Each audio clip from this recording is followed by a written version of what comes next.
So it's raining outside and hello guys, welcome back to my channel, myself Smriti Tripathi. If you don't know me, so we are starting a series, self-improvement series, not for others, no. ये मेरे लिए है, खुद को improve करने के लिए है। बाहर उंगली करने का कोई फ़ायदा नहीं है, आपको अपने अंदर ही बदलाव लाने पड़ेंगे। घर का काम जो अक्सर हमारी माताओं के कंधों पर मढ़ दिया जाता है, जैसे घर की सारी जिम्मेदारी सिर्फ उनकी है। सबको खाना बना के देना, सारा काम करना, अपने बारे में ना सोचते हुए, अपनी तबीयत के बारे में ना सोचते हुए सबका पालन पोषण करना सिर्फ उनकी जिम्मेदारी है। पर यह गलत है। मैं ये मानती हूँ और जानती हूँ कि बहुत से घरों में मदद का हाथ अब बढ़ाया जाता है और ये बहुत अच्छी भी बात है।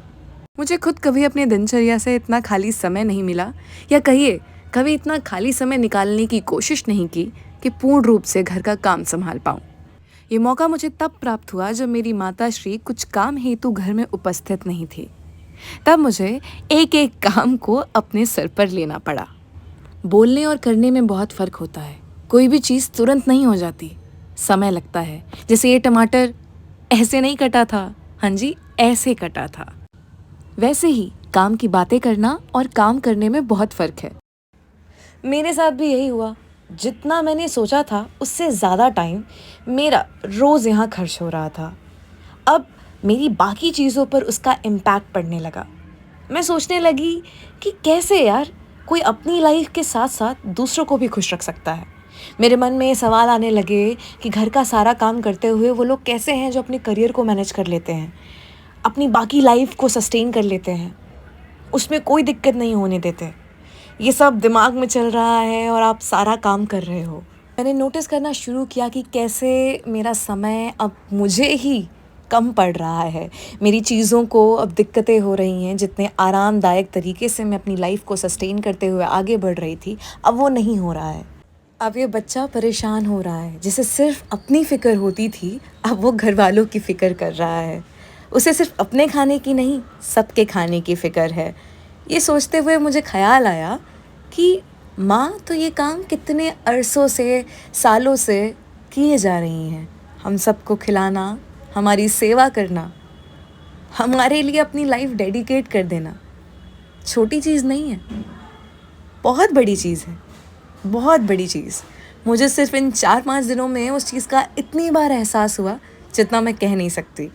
वो अपना समय दे करके न जाने कितने सालों से हमको सींच रही हैं। मैंने देखा है आधी चीज़ों में तो आलस ही सब कुछ लेकर के चला जाता है। आपके पास करने की इच्छा भी है, मन भी है, बुद्धि, बल सब कुछ है, पर आलस के कारण आप कभी वो पहला कदम ले नहीं पाते। चलिए मान लीजिए कि आपने अपना पहला स्टेप ले भी लिया। अब इसकी कौन गारंटी देता है कि आप रोज़ाना उसी एनर्जी के साथ अपने लाइफ, अपने गोल्स, अपने रिलेशनशिप्स, अपनी हेल्थ के लिए काम करेंगे? ऑब्वियसली सिर्फ आप ही अपने आप को ये गारंटी दे सकते हैं, ये भरोसा दे सकते हैं, इवन सिर्फ आप ही कर सकते हैं। मेरी ये जर्नी आप सब के लिए एक रिमाइंडर होगी कि मुझ में और आप में कोई फ़र्क नहीं है। बस इतनी सी बात है कि मैंने अपना बेबी स्टेप ले लिया है और आप अभी लेने से हिचकिचा रहे हो। कोशिश तो करो। हारोगे तो अपने लिए, जीतोगे तो अपने लिए। ना किसी को दिखाना है, ना किसी को बताना है। आपकी लाइफ के जर्नी, गोल्स अलग तरीके से हो सकते हैं, तो प्रोसीड करो। प्रोक्रेस्टिनेट करके, सोच करके कुछ नहीं होगा, क्योंकि हम जानते हैं सोचने में और करने में फ़र्क होता है। सोचने में चीज़ें अलग लगती हैं, करने में अलग लगती हैं। दिक्कतें जो करते वक्त आती हैं वो सोचते वक्त नहीं आती। तो करके देखो। हम बहुत सारी स्किल्स सीखेंगे, बहुत सारी चीज़ों को सीखेंगे अपने लिए, बहुत सारी चीज़ों को अनलर्न करेंगे, क्योंकि हमने बहुत सारी लाइफ में बेकार चीज़ें भी तो सीखी हैं, जिनको दिमाग से और दिल से हटाना भी ज़रूरी है। लाइफ को लेसन्स की तरह लेना है, चैप्टर्स की तरह उनमें नए नए चैप्टर्स ऐड करने हैं, खुद को बेहतर बनाना है और रोज़ कोशिश करनी है कुछ वैल्यू ऐड करने की। अपने जीवन के साथ साथ किसी और के जीवन में भी कुछ वैल्यू अगर आप ऐड कर पाओ तो आपको अच्छा लगेगा। अपने लिए कुछ चीज़ें करते रहो, अपनी लाइफ को इम्प्रूव करने के लिए कुछ स्टेप्स लेते रहो। वो छोटे मोटे स्टेप्स आपको ही खुशी देंगे। एंड सेल्फ इम्प्रूवमेंट से अच्छी चीज़, सेल्फ लव से अच्छी चीज़ कोई है क्या? अपने आप को अच्छा बनाना, वो उंगली अपनी तरफ करना जो हर वक्त दूसरों की तरफ होती है। वैसे मैं भी दूसरों को चेंज करने की कोशिश करती हूँ, अभी भी करती हूँ। मैं ये नहीं कहती कि नाली में रह के ये बोलना शुरू कर दो कि बदबू नहीं आ रही, बट कुछ चीज़ें पहले अपने अंदर बदली जाती है। एनवायरनमेंट टॉक्सिक है तो वहाँ से निकलना भी ज़रूरी है, आई गेट इट, लेकिन पहले अपने अंदर चेंजेस लेके आओ। क्या पता जो एनर्जी आप बाहर लगा रहे हो, अगर आपने खुद में लगा ली ना, तो आप क्या से क्या हो जाओ। मैंने कभी भी इतनी भयंकर लेवल की कुकिंग नहीं की। रोज कुछ ना कुछ बनाना ना कभी नहीं हुआ, नक्को। बट आई ट्राइड कि मैं कुछ ना कुछ बनाऊं और जो सबको पसंद आए, सबको खाने में अच्छा लगे। And I succeeded also. पर बहुत थकी मैं, इवन थोड़ी सी तबीयत भी खराब हो गई। इतनी थकान, सबका खाना पीना एंड किसी की खास हेल्प ना मिलना, तो परेशानी तो होती है।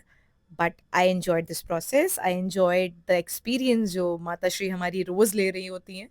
बट खाना अच्छा बनाना भी एक ना कला है यार। मतलब डिफरेंट डिफरेंट रेसिपीज ट्राई करना, हेल्दी ऑल्टरनेटिव्स देखना, बिकॉज खाना हेल्थ का डायरेक्टली ही सोर्स है ना। It's all about food, what you eat.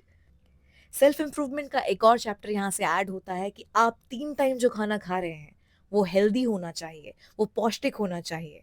खाना तो बहुत तरीके से बनता है, बाहर का खाना आपको अवॉइड करना चाहिए, कम से कम खाना चाहिए। और जो खाओ उसकी कुछ वैल्यू हो, ऐसे नहीं कि सिर्फ नाम के लिए खा रहे हो, उसके अंदर न्यूट्रिएंट्स होने चाहिए। मेंटल हेल्थ और फिजिकल हेल्थ बहुत ज़्यादा इंपॉर्टेंट है। इसी के साथ आप अपनी लाइफ में तभी फोकस कर पाएंगे बाकी के एस्पेक्ट पे जब आपकी फिजिकल हेल्थ और मेंटल हेल्थ अच्छी हो। करियर को अचीव कर पाएंगे, रिलेशनशिप को स्टेबल रख पाएंगे। कभी कभी चीट डे चलता है, बट रोजाना नहीं। इसी के साथ मिलते हैं अगली वीडियो में। Thank you so much for watching.